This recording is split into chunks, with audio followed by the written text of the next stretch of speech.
Hey, good morning. Happy Memorial Day weekend. It's here. Please be safe. Don't drink and drive. And I'm going to try and keep this short, but this means a lot. This is coming from here. This holiday, everybody loves this holiday. It's the beginning of summer. School's out for most people. It's a big time. Families are heading out on vacation. They're hitting the parks, the lakes, the barbecues. They're going skiing and they're hitting the pool and all of this cool stuff. That's wonderful. That is wonderful. And especially down in the South, I had family, a lot of family down in the Ozarks growing up. And I even lived in the Ozarks for many, many years. And down in the South, Memorial Day is a big deal. Memorial Day, they will have a church service, usually Sunday and Monday, just a small service, and everybody will go decorate the graves, and you'll take flowers out to everybody, and it's to honor all of your loved ones who have passed, not just the soldiers who have given their lives for us. And that's beautiful. It really is. You know, I wish more people would take the time to honor those who have passed. Don't want to get off track here. Memorial Day is to honor those who gave their lives for us.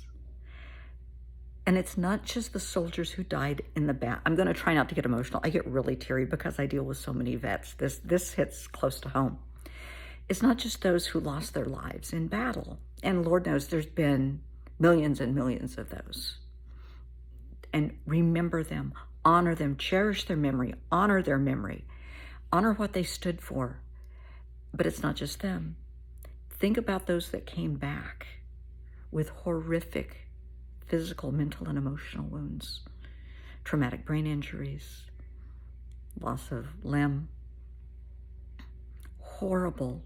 I mean, when I say horrible, veterans and their families will understand this. Some of the most horrific emotional and mental health issues that you could possibly imagine, far beyond addictions. I mean, addictions are just a small piece of it.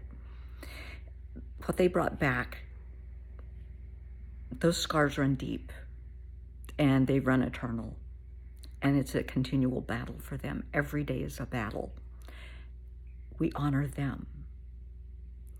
We honor friends and veterans like my friend Michael, who died recently, who served in Vietnam and was exposed to Agent Orange. He left the battlefield. He came home from war. And he brought Agent Orange in his system. And it took, oh gosh, he served in the early 60s and he died this year. So that it took years. It took 50 years. And that's a long time. He found out, I mean, he knew what he was exposed to. Nobody knew what it would do. And then it's like having a time bomb. This is his words. It's like having a time bomb in your body. Will it hit? When will it hit? How will it hit? Will it affect me? Will it not? You don't know. Should I have kids? Should I not have kids? It was big. And then when his cancer hit, it was just devastating. And he died this year. So it's more than just those who died on the battlefield. It's those who came home, those who've died since they've come home. It's their families, their extended families, because it's not just, I mean, the soldier, excuse me, the soldier is the one who's out there in the battle doing it every day on deployment. They're there. And their families are here hoping and praying they come home in one piece. And when they come home, they're not the same person they were when they left, because war will change you. Absolutely, positively, it will change you. I knew a young man many years ago, in his 20s, his first deployment, came back to see his family, stopped by the house, and he was really upset. I said, well, sit down, got him something to drink. I said, what's going on? And he said, it's just people. Now, this young man's in his 20s. I said, okay, it's people. Talk to me. He said, I come home And people ask me, are you glad to be back? He said, that's a stupid question. Why would I want to stay there? He said, they're just ignorant. Just let it go. He said, but it hurts when they look at me and say, how many people have you killed? What's it like to kill somebody? What's it like to be shot at? Do you remember the face of the guy you shot? What's it like to have a buddy die in your arms? He said, how can people ask things like that? Because they're ignorant. They don't. I can't say they don't know any better, because anybody with any decency does know not to ask things like that. They're just thoughtless, curious. They have no manners, obviously. But I don't think they say it to hurt you. I just think they're ignorant. And he had tears in his eyes. He said, I wish they would stop. I said, honey, I wish they would too. But he came back. I knew him before he went. And, I knew him many years after. I haven't seen him for eons, but he was a different young man when he came back. That's to be expected. You grow up fast when you're in war, when you're deployed. Whether you're, in the thick of battle or not, once you're deployed, it's a game changer. The responsibilities that are suddenly put on your shoulders, not only for your life, but for those in your unit. It's a lot. It's a lot for a young person to carry. It's a lot for anybody of any age to carry. For officers, they're responsible for a unit, for every man, every woman, every canine is their responsibility. That's a lot. It's a lot.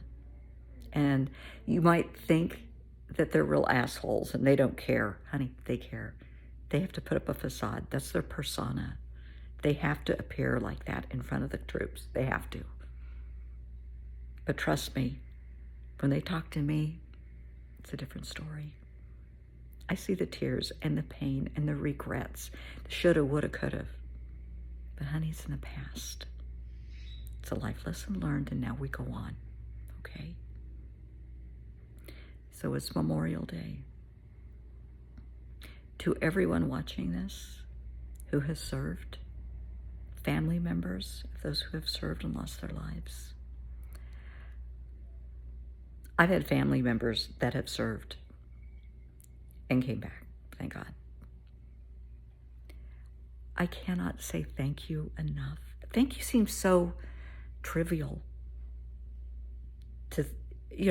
We have people, in battle being shot at, bombs, landmines. They're just not words, because I hear the stories from these guys. And I just can't put it into words what they go through. And they go through it for each and every one of us. You might not believe that. You might say, yeah, that's bullshit. Pardon my language. You might think, oh, they're doing it just, they needed a job. They're doing it for the GI benefits. No, they're not.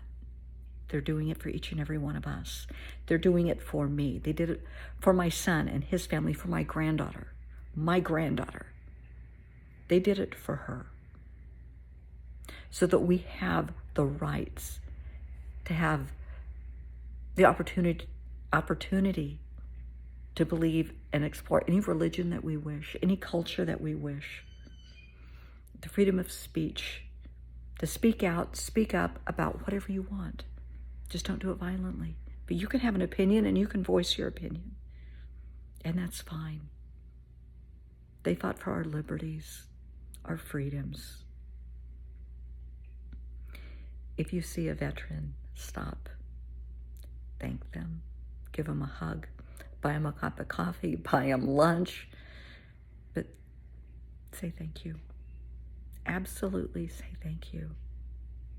Because they sacrificed more than you could ever believe for each and every one of us. So, thank you. Seriously, thank you from the bottom of my heart.